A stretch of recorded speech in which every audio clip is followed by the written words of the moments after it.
Comme on dit, plus c'est long, plus c'est bon. En tout cas, pas pour les joueurs de tennis. Aujourd'hui, nous allons revenir sur le match le plus long de l'histoire de Roland-Garros. Nous sommes le 24 mai 2004, il est 17h. C'est le premier tour de la compétition et un match franco-français va prendre une tournure tout à fait inédite dans le tournoi.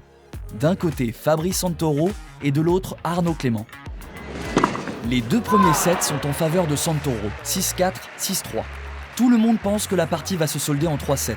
Mais sur sa chaise, Arnaud Clément fulmine. Il est vexé et va revenir transformé pour aborder le troisième set. L'Aixois crée alors la surprise. C'est à l'usure qu'il va gagner chaque point. Les échanges sont de plus en plus longs, mais aucun des deux joueurs ne veut craquer. Clément remporte le troisième set au tie-break.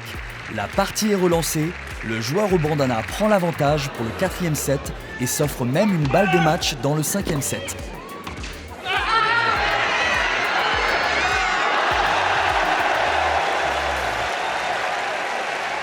Santoro ne lâche rien et c'est finalement la nuit qui va avoir raison d'eux. Il est 21h30 et l'arbitre stoppe la partie après déjà 4h39 de jeu. La partie est suspendue. Le lendemain, celui que l'on surnomme Battling Fab entre dans l'arène. Il est soucieux du score, mais il sait que tout est encore possible. Quant à Arnaud Clément, il ne montre aucun signe de fatigue. La partie risque d'être encore longue. Les joueurs enchaînent les coups et se partagent les points. Ce match marathon va durer encore 2 heures.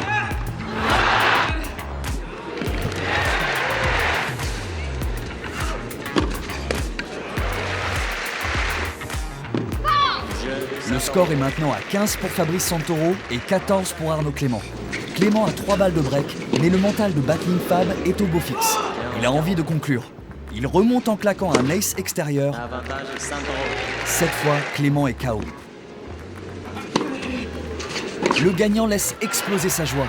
Il se roule par terre comme si c'était une finale, puis il craque littéralement sur sa chaise. Sous les yeux de sa femme et caché sous sa serviette, le Français de 32 ans pleure. Arnaud Clément quitte rapidement le terrain, le moral à 0.